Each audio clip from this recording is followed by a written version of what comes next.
do you know? The Robertsons must be moving. You know, that seems a shame, for they've been on this street longer than anyone else in the neighborhood. So they tell me. And now they're moving. Yes, the world is certainly on the move today. It seems the usual thing now to have new families in the block, or to see neighbors of long standing decide to go somewhere else. I guess they're going all right. There goes the TV set. And when that goes out, why, Bill Robertson won't be far behind. Still, it's too bad to lose good neighbors. And yet I suppose it's nothing new. Men have always been on the move, and sometimes it has been a mass movement. Think of the migration of Moses and the children of Israel from Egypt to Canaan. In the book of Exodus, chapter 12, we read of 3 million souls, men and women and children, as well as additional herds of cattle, goats, and sheep, crossing a wilderness, eating outdoors, and sleeping under canvas. Yes, the world is always on the move, ever seeking new destinations. Man is always looking for a new home, a better home, a happier one. No need to strain the point there. Think of the mind of man, searching for new destinations, the outreach of science and philosophy, and finally think of man's long quest for a new spiritual home. You know, it is an interesting thought that this world has always been on the move. It is not something peculiar to our generation. There has always been the stirring within the soul in response to the clarion call to come.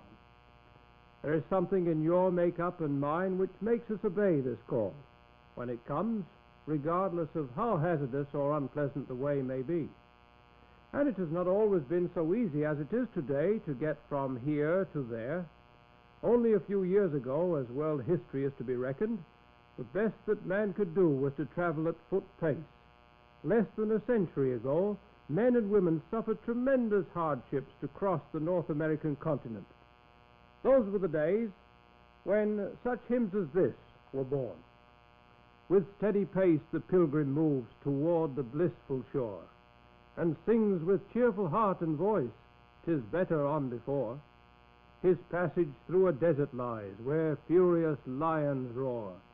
He takes his staff and smiling says, "'Tis better on before." When stern afflictions cloud his face, and death stands at the door, hope cheers him with her happiest note, "'Tis better on before." For the early settlers, those were dreary days that stretched into endless weeks as the covered wagons creaked their way across the prairie and desert, or found their perilous way through unmarked mountain passes while Indians lurked in the shadows. And remember, too, that it was not only the men, but also the women and children who endured the anxieties and the suffering, and, as happened all too often, whose bones were left to bleach by the side of the trail. Some of the hardier souls traveled by mule team, but, however they went, it was to them the only means of transportation which was open to them, and they managed to withstand the heat, the cold, the fever, and to escape the hostile Indians till they reached their journey's end. But there were other difficulties to surmount, as well as the hazards of the road. In the first place, there was often no road. The route was for the most part uncharted.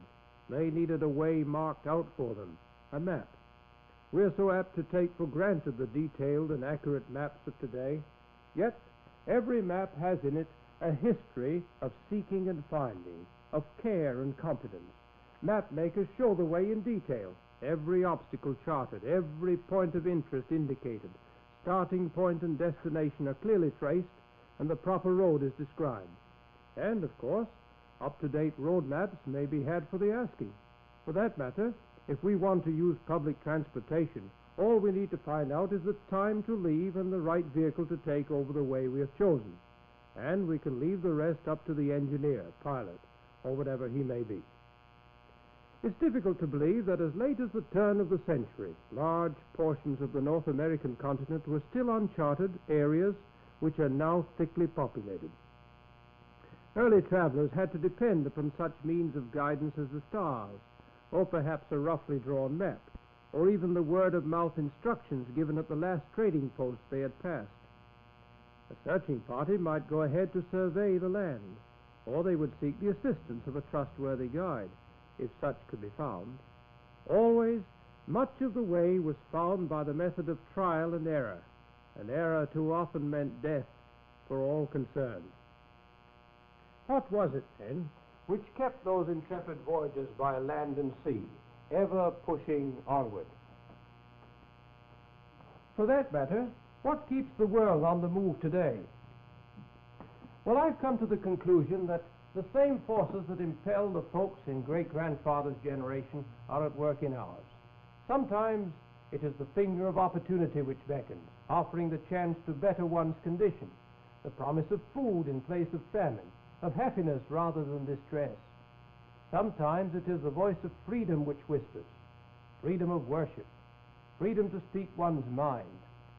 Perhaps it's the fascination of far places, the lure of the sea, or perhaps it is the strange magnetism of yellow gold, the yearning to be with a loved one. Whatever the call, it has usually impelled the hearer to answer and to find a way to fulfill the insistent demand, and it calls today. And of course, many of the problems are solved. No longer do we have to sling a pack on our backs unless we want to, nor hitch up a horse. Modern travel offers both economy and speed. We have saved much of the wear and tear, the danger and disaster, in spite of the number of casualties reported. In fact, things are so arranged that now we can both travel and stay at home, and at the same time. There they go, with the trailer home rolling right along with them. There is the covered wagon of today. The means of transportation chosen must depend upon several things, chiefly the reason for the trip. Not everyone can cast off his worries and take his home away with him for an indefinite period. Some travel for business, some for vacations, and for some it is an emergent call. And of course, the way you travel has to do not only with the vehicle, but also with the road. A friend was rather nonplussed the other day when I asked him which way he intended to go. "Which way do you mean?" he inquired.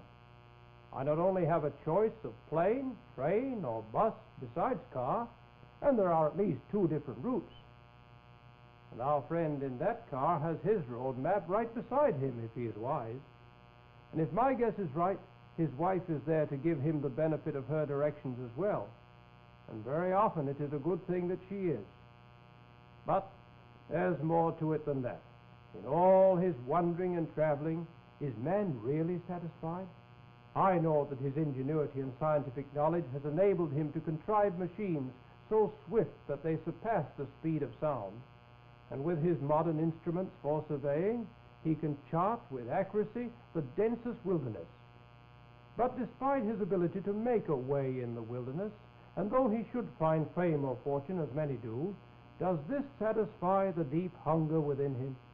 In other words, though he today has both the vehicle and the route, is he really getting anywhere? Perhaps the question should be asked in another way. What is he really seeking? That is the true question. Whether a man's footsteps lead to strange exotic lands, or across the next county line, or along the familiar streets of his birthplace, what does he really seek? Well, here are just a few of the efforts to answer that question. Thousands of tons of paper and ink have been used in the endeavor. The large number of books dealing with such subjects as peace with God, rest of soul, and similar topics give ample evidence that today, as in all generations, man is longing for and seeking after God, whether the individual himself has realized it or not. Man has had many strange conceptions of his God or gods. He has bowed himself to inanimate masses of wood or stone, the carving of his own hands. He has characterized his God with his own human frailties and shortcomings. He has peopled his woods and fields and his very doorstep with unseen spirits which must be dreaded and appeased. He has made for himself laws, denying the laws of God, and then curses God for his just retribution. Even when man recognizes the true object of his search, his heart still echoes the cry of Job, "Oh, that I knew where I might find him." To this question many answers are offered. Some offer fellowship with God as though he were man alone. And one can almost hear the voice of God crying, "I looked, but behold, there was no intercessor. You see, man's heart still cries out.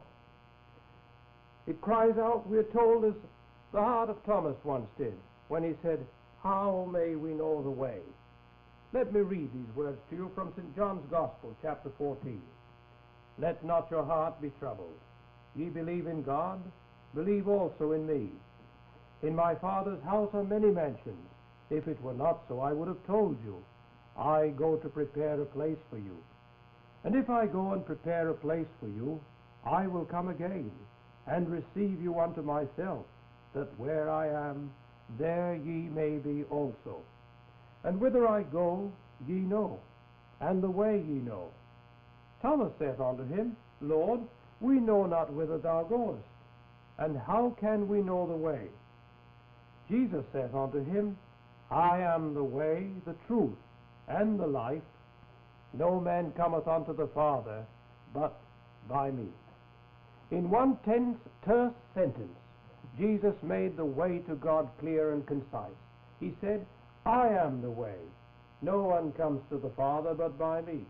He declared himself to be the vehicle, so to speak, the only means as well as the only route through which and by which man can find God.